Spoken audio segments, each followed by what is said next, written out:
Good afternoon.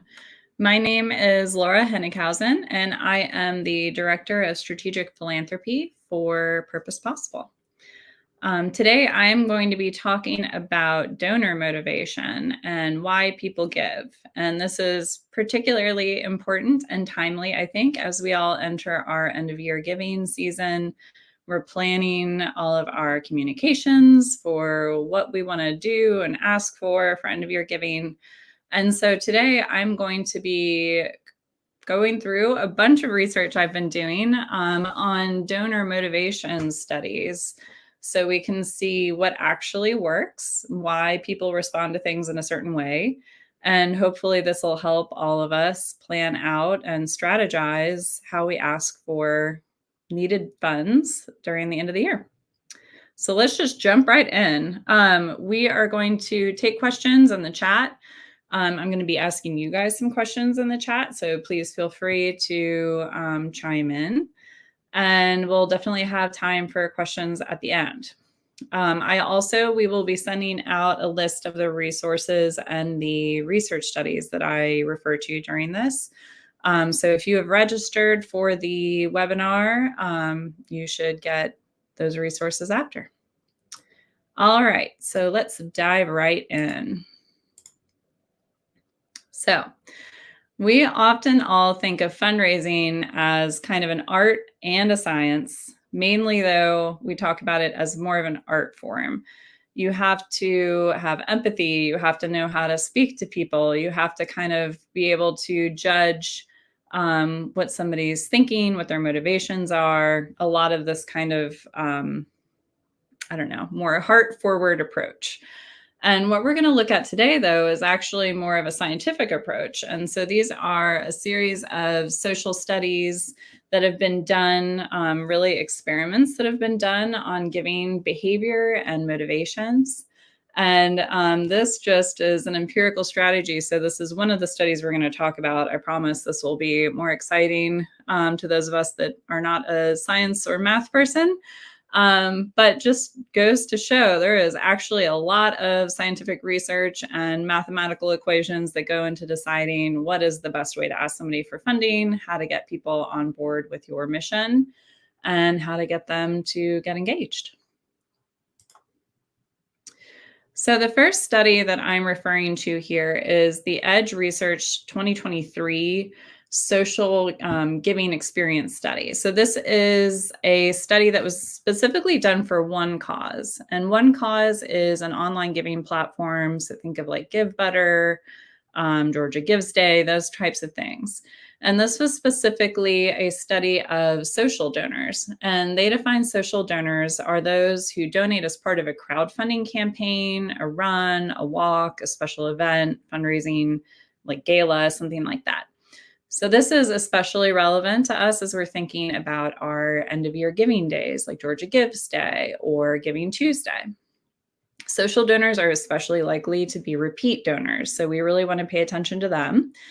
And these social donors reported that the reasons that they give is their top three reasons are that they care about the mission of the organization, that they trust the nonprofit to use the money well, and that it was easy to give. It's easy to do.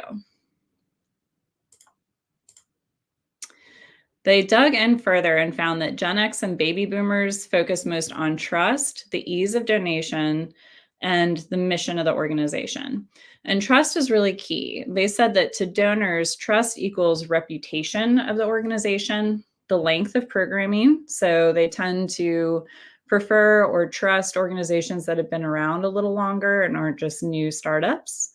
They want to see transparency. So they want to know, they want to see annual reports. They want to know what's going on, what's working, what's not working. They're interested in seeing results firsthand. So that would mean community impact statements, having the constituents you're working with kind of talk about how the program has benefited them, how they've participated, and why your program is worthwhile. So kind of that first person perspective. And then also they really value personal connection. So that is through personal connection to constituents of the organization or to board members or to staff members. So that is really where Gen X and baby boomers are coming from. Then Gen Z and millennials really appreciate opportunities to engage with your mission further. And they specifically called out opportunities to volunteer, to follow you on social media, to follow your newsletter, to really get more deeply involved and invested and knowledgeable about the work you're doing, the problems you're solving, and how they can support you besides just donating. So that's not saying they're not going to donate, but they want to know what else they can do as well. They also stated that younger donors are more motivated in knowing that you're close to your giving goals. So they like to see, they might kind of jump on as being some of your closing donors as they see that you're doing successful, that other people also are kind of putting their money where their mouth is and believe in what you're doing. And then older donors are more motivated again by the ease of giving. So if they can just jump on to your Georgia Gives Day page or your Give Better and click to donate, you'll get some donations there. The other thing that the study told us is that 57% of donors indicated they donated because they care about the person who asked me to donate versus the organization. So we all talk about, and we say this to our boards and to our staff and our fundraising folks, that people give to people. And this really is true. This, the science tells us this. Word of mouth is the number one way social donors hear about an opportunity as opposed to communications from the nonprofit.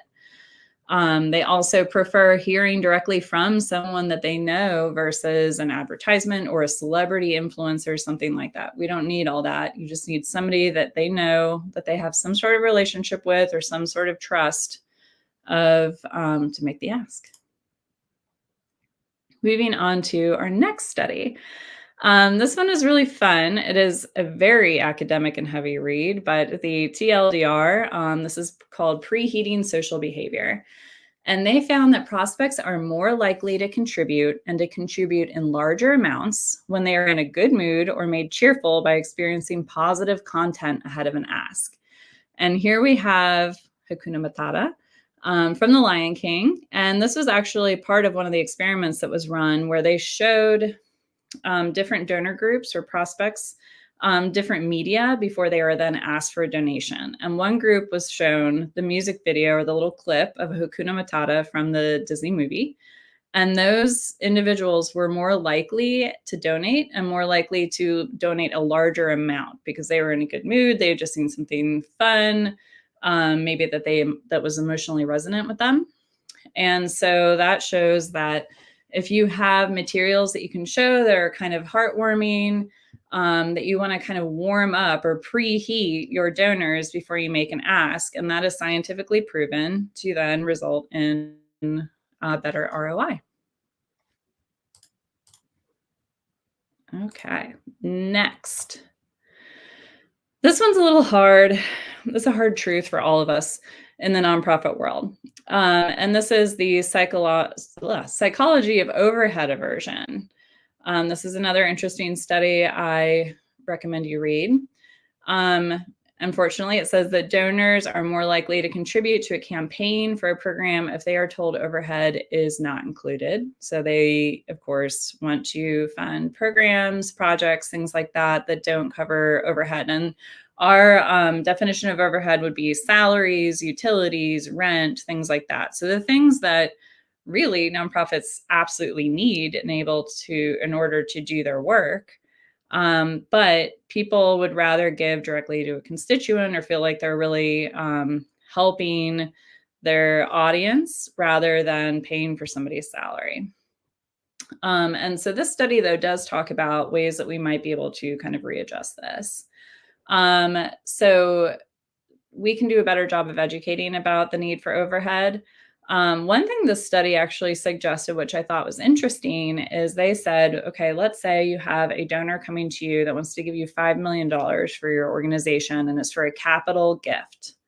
What if maybe you try to speak to that donor and explain to them that overhead is necessary, first of all, that people are averse to funding overhead, and ask them to really collaborate with you, kind of co-conspire to work around this. So the example or suggestion they give is that you ask that major donor, what if we use your $5 million gift specifically for overhead. And then that way we can have a public campaign asking for people to support us.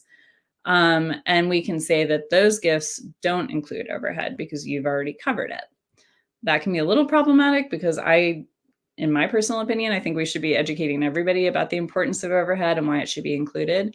But if this is something that you are finding you're struggling with, there are maybe some ways around it. And I thought that was an interesting kind of tidbit there.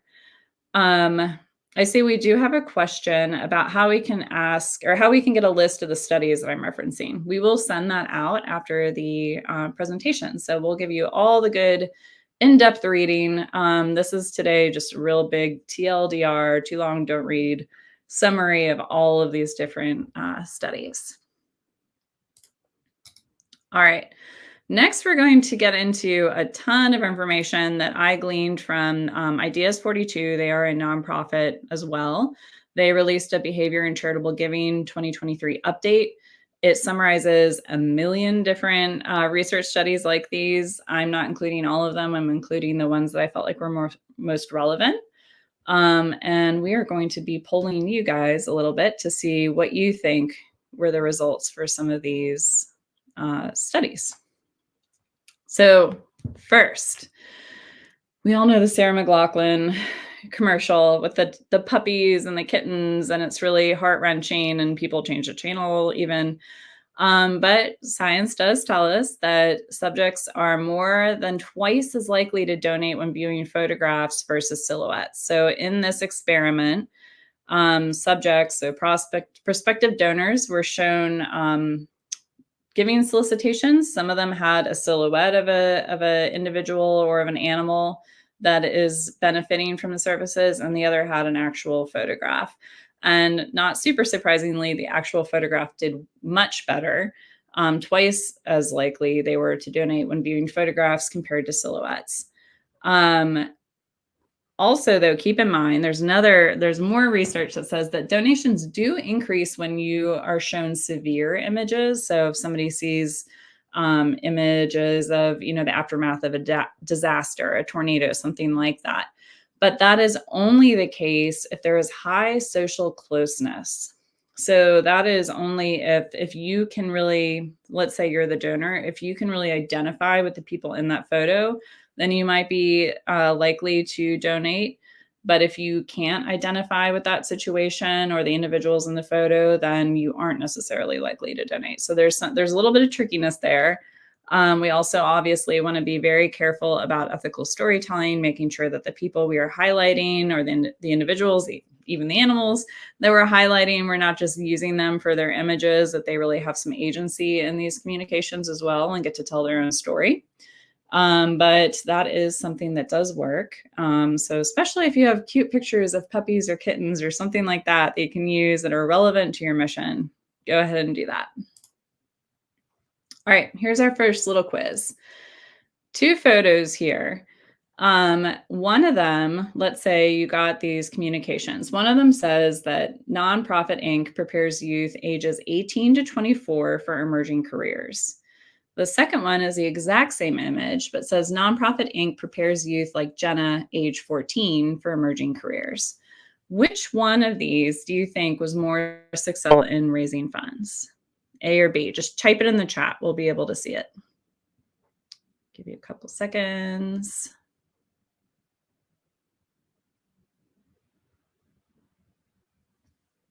All right. The reveal is B. Right, Camp Twin Lakes, you got it right. Different groups in this experiment were shown an identified individual or a group of individuals or a group of unidentified individuals, all of these different things. The identified individual is what identifies or elicited the most donations. So people suggest, or the researchers suggest, that you have an intensified emotional reaction if you know that this is a real person. It's not just a stock image or something like that. And so they recommend that you identify some, not obviously too personal information, but that you identify who you're talking about and try to be a little bit more specific than just, here are some children, and this is what we do. Um, this study does call these constituents identifiable victims. Obviously, these aren't always victims. They're not victims at all. This is just the social science commentary about this. But when you can really more easily identify with an individual, then you're more likely to give. Okay, next little experiment here. Same picture again, but the participants were given these different qualifications. So the first one identifies the person, again, as Jenna, age 14. And P.S., I don't know who this lady is. I just pulled her picture, so sorry to her. But number two, or B, speaks specifically to the problem or the issue that's being solved. So the ask. In this case, we're saying that more than 34 million people in the US face hunger, including 1 in 9 children. And then it has her picture. The third option is it identifies her again as Jenna, age 14, and then gives you the information about the issue that they're trying to solve. Which do you think was the most successful in raising funding? A, B, or C? I need some like Jeopardy music or something here.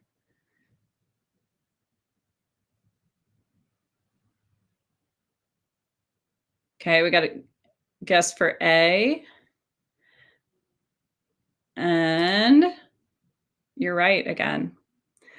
It was A, not C, not B. People, it turns out, don't necessarily need to know about the problem. They, again, are just identifying with the person in this.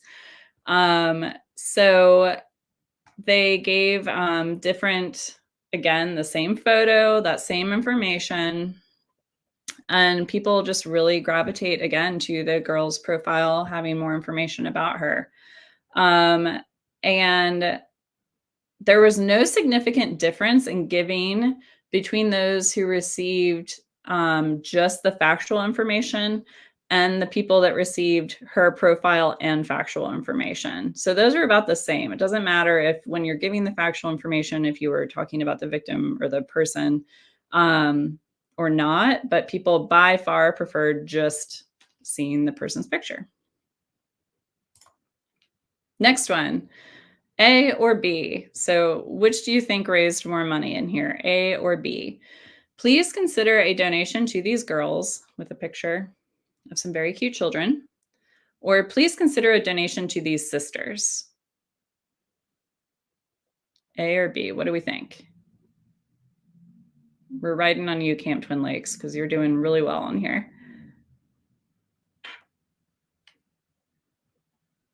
B, again, Camp Twin Lakes, getting them all right. Yes, this study, again, yeah, you're all right. B is correct. So this is the entitativity of a group can affect the amount of donations they receive. And what that means is that in this experiment, really, these donors were given a picture, two identical pictures, but again, one was just here is a group of people versus here is how this group of people is related or organized. Even when somebody is shown a picture of animals and it just says here are some gazelle versus here is a herd of gazelle, you are more likely to donate or be engaged if you know that there is some sort of collective of these people, how they're related, why they're together, and that, again, you feel closer to that. You experience stronger feelings of concern, and you give more to a coherent group rather than a number of individuals. So when you're thinking about your giving solicitations, if there are ways to say like these artists, this group of artists, or these this family, this group of children working together, something like that, think about kind of how they are all interacting together and why they're together when you're doing your solicitations. Here's a bit of a different one. So again, A or B? The first group of individuals was sent a communication just simply saying, like a normal solicitation. Hello, la, la, la. This is all the stuff we're doing. We hope that you'll contribute. The second group was given a communication that first asked them if they would consider volunteering for the organization. And then it was asked if they would consider a donation. So something more like, if you don't have the time to volunteer, we hope you'll consider a donation. What do you think, A or B? We've got a B. Give you one more second to get your guesses in. B. That's right. B is correct. So this is called the happiness of giving. It's a time ask effect. So both groups were then asked how much money they would donate to charity. And those that had first considered volunteering offered 49% more money than those who were asked only to donate. And researchers conclude that thinking about volunteering triggers an emotional mindset and prompts people to seek meaning and satisfaction with positive effects on monetary donations. So, kind of thinking about volunteering or wanting to volunteer, kind of imagining yourself volunteering gives you more of that warm and fuzzy. And they say that versus when you're just asked for money, that puts you in more of a scarcity mindset where you think of, oh, I only have this much money, I can't really give. I also think it might give you a little bit of a healthy guilt, like, oh, I don't have much time to volunteer. I really wish I could, but what I can do is contribute monetarily. So I think always offering volunteer opportunities or different ways that people can engage with your organization, even if it's, following on social media, things like that. We might see a bit of a tick there, an uptick in positive funding if you ask them to help you in other ways first. Here's a little study. This is the Salvation Army. So we are all familiar during Christmas time, holiday time. They have the buckets outside of Kroger, the different grocery stores. And so they did this really massive study about how is the best way to engage donors through this. So in this experiment, and this was done on over 8,000 people. So this is a pretty large survey data. Salvation Army solicitors were stationed at one or both of main entrances to a supermarket. And the solicitors were either silent, so they either, rang the bell and didn't say anything directly to the individuals walking past them, or they were instructed to make to make eye contact and ask the people coming into the store to please give a contribution. And when they made that ask and they made eye contact or, smiled, that increased the total amount donated by more than 50%. That's not shocking, but I think that's also great evidence when we are talking to our board, our volunteers, our staff about why these personal asks are so much more impactful than just, sending an email. Having that ask, having that personal connection is really where you're going to see the most effect. There's also a little different part to this experiment as well, though. They also found that if they only stationed people, the Salvation Army askers, at one entrance to the grocery store, that about a third of people would go to the other entrance to just completely avoid the situation altogether. Again, I'm not shocked about that. But they did say that this evidence suggests that these avoiders are really shielding themselves from emotion-based impulses to give and the guilt associated with not giving. And that, to the researchers, reveals a sophisticated understanding of empathy and altruism. It's not callousness. It's not selfishness. It is a knowing that you are going to feel guilty if you don't give, or that that you're too impulsive and you will give even though maybe you don't have enough money at the moment. So I think that we have to take that into account as we're thinking about whether we want to give people an out or not. I think, that's fine. Not everybody wants to donate. All right, another A or B. So go ahead and start guessing.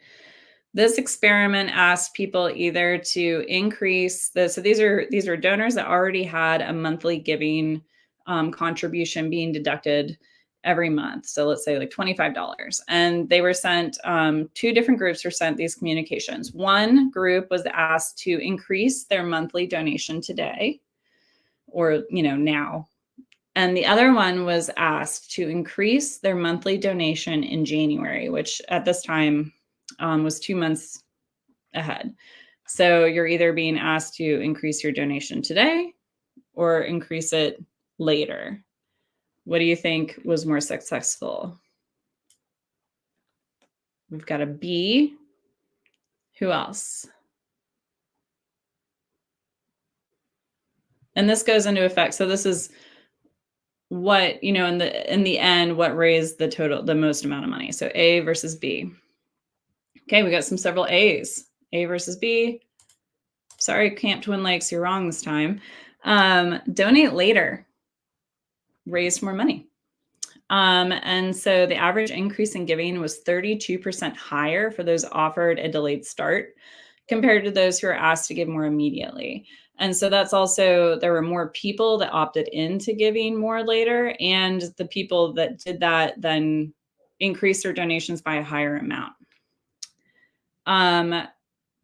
We also see that in asking ahead of a bonus time. So if we know that people get a bonus around a certain time, having a communication asking, when you get your bonus, would you commit to make a pledge of this amount, or a percentage, something like that. So that's something to keep in mind. Obviously, we always all need the money now, but if there are strategies for you increasing your membership or increasing monthly giving, something like that, at a later date, people are willing to say, yes, I will do it, and then follow through in that. This is also, I think, again, a bit of a no-brainer. Making it easier to donate encourages participation.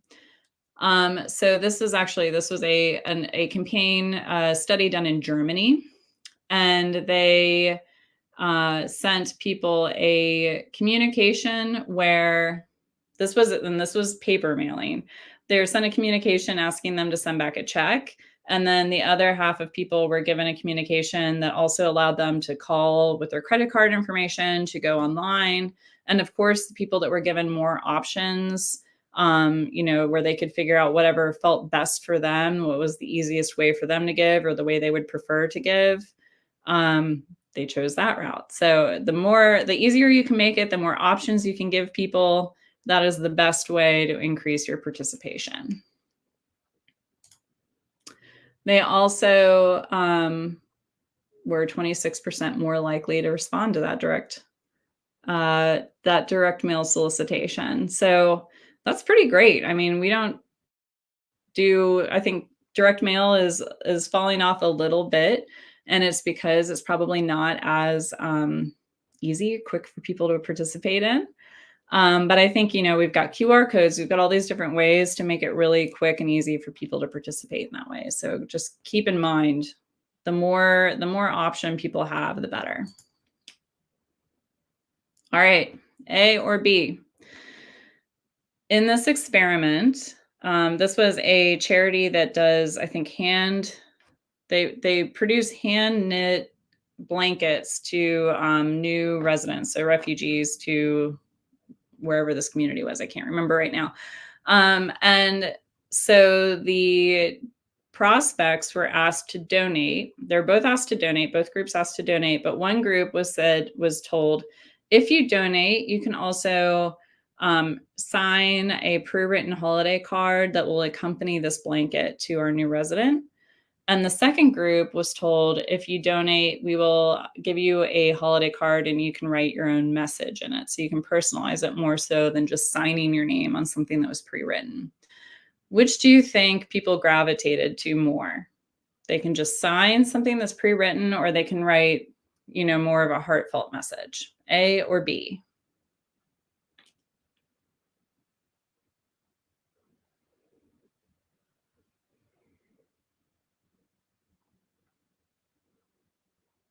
B. Okay, we're getting some A's and B's here. It is A. They found that households were asked if the households that were asked to write their own message or given the ability to write their own message were 20% less likely to participate. And this was a study that was done on just the what is it? Minor inconveniences can depress giving.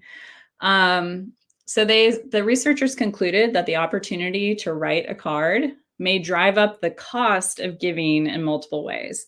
One was that there was more social pressure to accompany the personal gesture with a larger gift amount. They felt like if they write a personalized note that they were expected to kind of do more.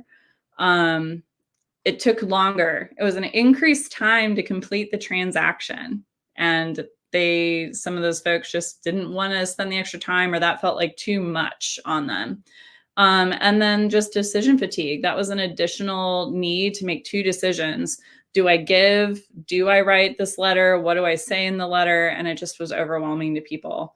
And so, yeah, making it easy. Again, make it as easy as possible. Maybe you have the option they could still write a note if they really want to, but they don't have to.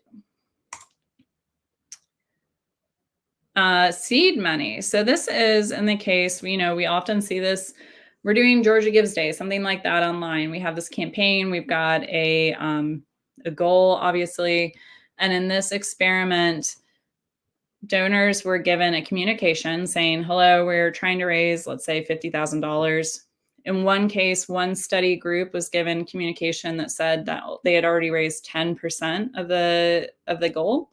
The other group was told they already raised 67% of the goal. And the people that saw that they had raised 67%, they were way more willing and donated more at that point. So the findings suggest that potential donors view the size of a seed donation. So especially if you can get a wealthy donor or a collection of donors, your board, something like that to kind of pitch in money in the beginning. If you have that seed funding, if you think about like the tip jar or something like that in a museum, that like glass box, if you see money in it already, you are more likely to add money than you are to start the money in there. And that also signals the cause's worthiness because people see this as a social signal that other people think that this is a sure bet, that this is a good investment. And so they will also contribute. Okay, this is the deadline question. So as we're talking about sprint campaigns, so again, Georgia Gives Day, Giving Tuesday, something like that. We have end of year giving. So this experiment ran, and they gave individuals 3 different groups. One group was asked just to donate. Hi, here's our communication. We love you. Please donate. The second group was given a communication saying, here, we're doing this campaign, and our goal is to raise this money by Friday. And the third group was given a longer term deadline, so about a month to give. So donate by the end of the month. Which do you think out of those groups was most successful? Just donate on a short deadline, or donate on a longer deadline? A, B, C.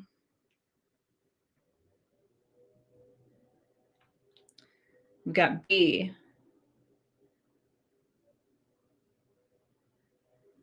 Anybody else? B. Okay. Here's the results.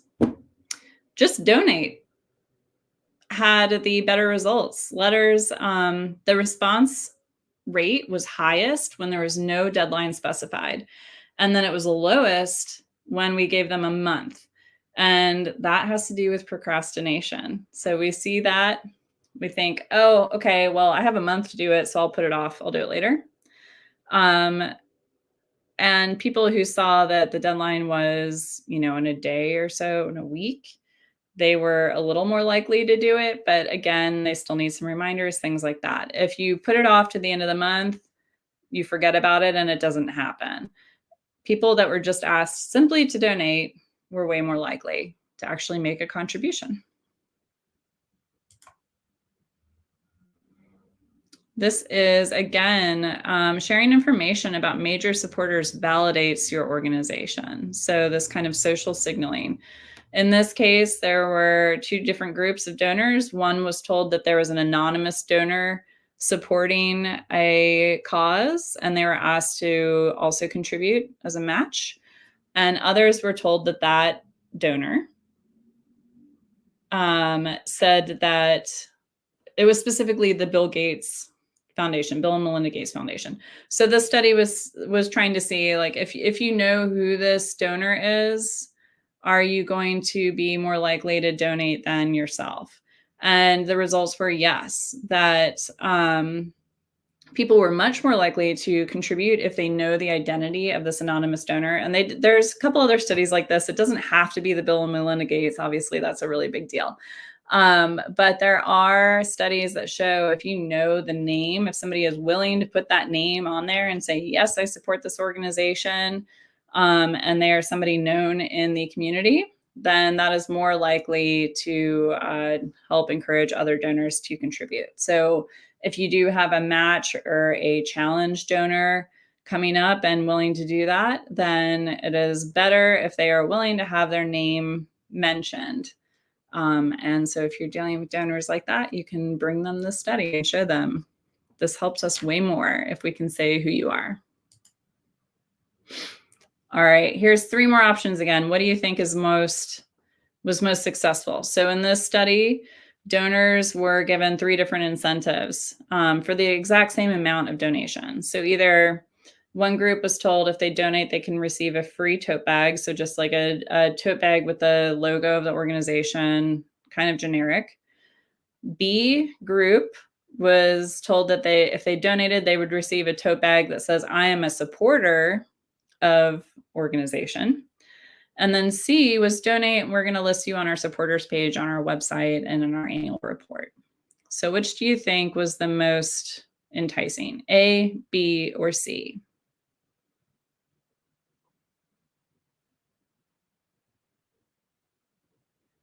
We've got a B.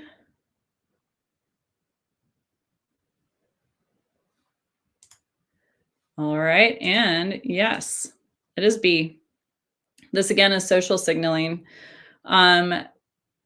People that contributed to this campaign made significantly more frequent contributions and larger contributions when they had something that showed that they were a supporter. So that is kind of the social signaling to other people around us that, yeah, I'm a good person. I donate. I believe in this thing. So I guess if you are planning merchandise or something like that for part of your end of year campaign, you might want to consider having that kind of, I am a supporter. I am a member. I am a fan. I am invested in this organization. That was shown to do far better. Okay, and this, we're almost to the end. Don't worry, guys. In this study, this was for an alumni group. So they received a communication asking them to donate, and they filled out the little card at the end. And one group got a card, and it just said, "Yes, I'd like to donate to the general fund," and they would fill it out with how much money they wanted, what their name was, and all that. The other group was given a choice to donate to the general fund or to their specific college that they went to within the larger university. So, what do you think was more successful, A or B? General fund or having the choice of general fund or Terry College? Got an A, got a B.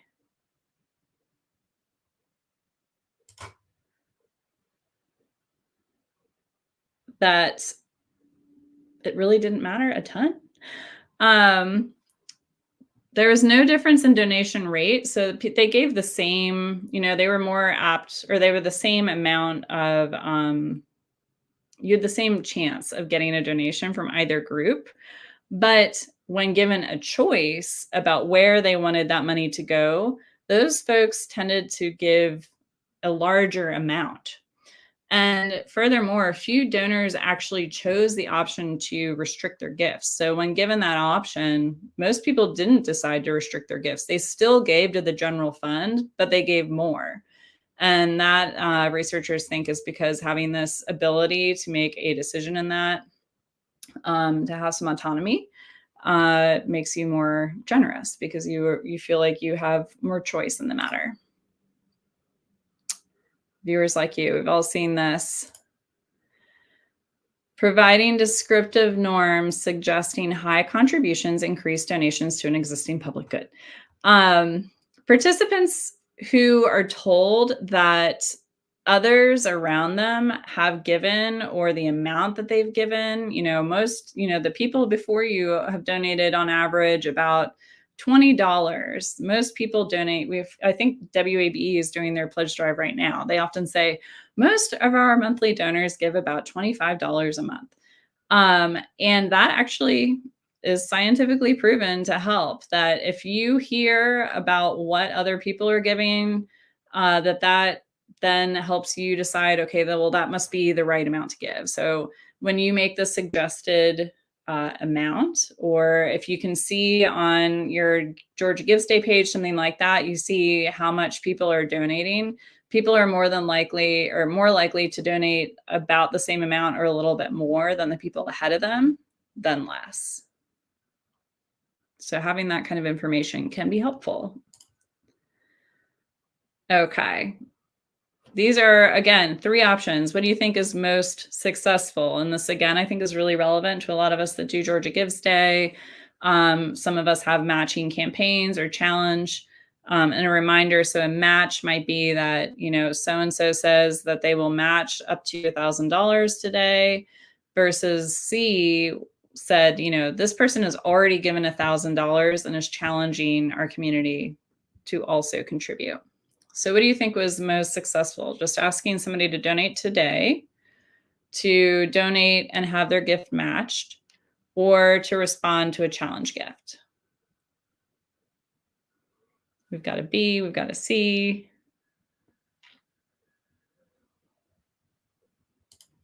The answer is actually C. I was surprised about this one. I thought a matching gift would be more successful, but they found that a challenge gift was. Mentioning a challenge gift increased participation rates by 23% and total contributions by 18% compared to just asking somebody to donate. So again, an increase of 23% of participation and an 18% in amount of contributions. The challenge gift did outperform the matching gift as well. Not a huge difference there, but it was statistically relevant to mention that the challenge gift outperformed a matching gift. So if you have somebody willing to do that, again, there is scientific proof that that is the way to go. And then let's see, this was the reminders of telling somebody that they have donated in the past, reminding them that. So this was actually a large scale experiment done with the Red Cross, where they sent out 2 different kinds of solicitations with only one very minor change. These solicitations were sent to previous donors. So everybody that got this had donated before. One group, both letters were both addressed to dear friend and supporter. And so dear friend, supporter, same thing on both. The only difference is the B side, under the address at the top, it said previous gift and then the date and amount of what the person had given before. That's the only difference. So just one told you what you had given before, one didn't. The people that received the one reminding them that they had already donated before, increase your probability of a donation by 20%. So if you have that information, remember when you're running your SciBunt list, your LiBunt list, and those are lists of people who have given in years previous, but not this current year, remind them of that, and that will help in some cases receive a better donation or have a larger number of donations. There's also another study that some donors were then also told, you are a generous person. I really wish more of the people I met were as charitable as you. So and that's a lot, but giving them a bit of a compliment, talking, thank you for your generous contribution. You really mean a lot to us, all of that kind of stuff. And the people that in that study, the people that were called generous gave on average 71% more than the people that were not called generous. So we're just getting more of a generic ask. So compliment your donors, remind them that they've already given to you. All of that helps. People love being complimented. And a lot of this donation work is kind of getting that warm, fuzzy glow of giving and of supporting your community. So encourage your donors and just really lean into that. And we're at the end. Whew. It's a lot of information I just threw at you. That was so many studies, so much stuff. We are going to send out links to all of these and kind of a summary of it. I also am happy to take some questions right now because that was, again, a lot of information. And I did see, yes. Can you explain what a challenge gift is? That's a great question. So a challenge gift would be, let's say I came to your organization and gave $1,000, and then you use that $1,000 to tell your community, Laura has already given $1,000, and I am challenging, like me as Laura. Laura is challenging you to also give $1,000 or to double my donation. So it's really having a donor put their money where their mouth is, say that they really support your organization, and then challenge other people to also give. So that's like, your board members reach out and say, hi, I am a board member of XYZ organization. I really believe in their mission. And so I have given $1,000 of my own money, and I hope you join me in also contributing.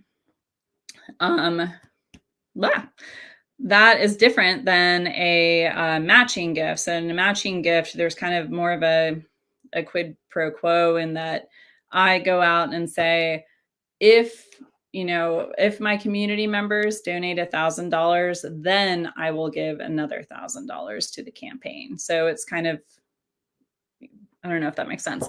But yeah, just a bit of a different way, like challenge, this person has already given the money, and a match, they will give the money if XYZ happens. Next question. When would direct mail appeals still be appropriate? If you have the capacity to deal with them. I think in some cases, I think it also depends on who your donors are, who is your constituency. The research shows that older donors are more drawn to direct mail than younger donors. So if you have a good amount of donors in like the baby boomer generation, they are more inclined to maybe open up a direct mail piece and respond to it, write a check, or go online to donate. I know that for me personally, I hardly look at my mail. I do look when I do, and because this is what I do for a living, I do look at direct mail appeals just because I'm always curious to see what they say and how people are asking for money. But a lot of people don't anymore. So I think it's about your capacity to actually deal with it. It costs money to do the production, to stamp, to mail. There's just time and all of that. And I also would say that I would not recommend doing just a direct mail appeal. I would only do direct mail if it is also accompanying emails, social media, websites, direct asks from people. And I would make sure your direct mail has, a personal signature or something like that on it to make it feel more personal than just getting, a generic letter in the mail. So it's kind of an ROI question for you and your organization personally, but I don't think direct mail is completely dead. I think you just have to be smart about how you deploy it. Okay. How do we find a balance between complimenting donors and making them feel good while also changing and shifting philanthropy to be more community centric? Yes, Natalia, thank you for asking this. So Purpose Possible, we follow very closely the community-centric fundraising principles, which means that traditional fundraising is very donor-centric. So we do talk a lot about like, you as the donor, you are so great. You are contributing to this cause. You are making this possible. When we all know that for the most part, except in very, extreme cases, not one donor is responsible for these things. We are all responsible for this as a community. It takes many, many donors, many contributions to make something happen. And it takes many contributions over a good amount of time, years, for there to be significant impact. And so we do have to kind of balance that, I think. I think, there are ways to make your direct mail or your solicitations speak to the donor, remind them that they have donated before. You can still, I think, call them, say that they're generous or be complimentary, but say, donors like you are so generous in our community of donors that are putting together these, amazing programs that we are able to provide. I think you can kind of zhuzh it. I would not just talk about how the donor is making such an impact. But, I think we need to kind of look and see and balance what science is telling us or these experiments are telling us is really effective. People want to know, even if you're part of a community, you want to feel like you're part of a community, but you still want to be valued as an individual. So I think making sure you're balancing that and not leaning way too far into one way where you're making them think that like their donation is changing everything and you're going to do whatever they ask you to and name your building after them, even though they just give you $50 or something like that. Like, don't lean too far that way. But I think there can be a mix. Let's see. Aside from QR codes, what else could you include to make it easier to give through direct mail? That's a great question. A stamped return envelope, which can be a waste because not everybody's going to use it. And so then you're out of stamp. Or if you have, I know there's cases where nonprofits can get, pre-metered mail or something like that. QR codes, just simply listing the website, maybe having a little card or like sticker or something to remind them about you too. I think it's not even necessarily about giving them access to go donate in the moment, but maybe something that will stick around a little longer than just a piece of mail. So having something that they might stick on their fridge or, stick on their notebook, that can help remind people to then go and donate. I also think making sure that you have calls out like, please follow us on social media. Here are our handles. Again, a QR code makes that way easier because people can just scan it and go to your social media to follow. But I think making those specific asks in there and reminding people that there's other ways for them to follow your work besides just waiting to get a piece of mail from you. I think all of those things can help. Awesome. We have any other questions?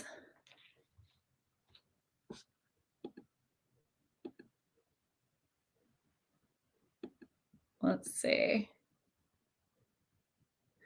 Oh, we did have, so Veronica earlier made a comment that in her practice, she likes to offer volunteer opportunities for even their corporate funders, their faith funders. You can even do that with foundations, I think.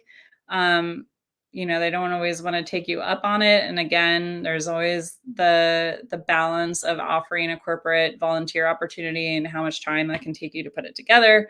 But if the survey or the study is telling us that people tend to give more if they also are asked to volunteer, then maybe that's something that you experiment with and just see, if you're asking your foundation partners if they want to volunteer, it's worth a shot, right?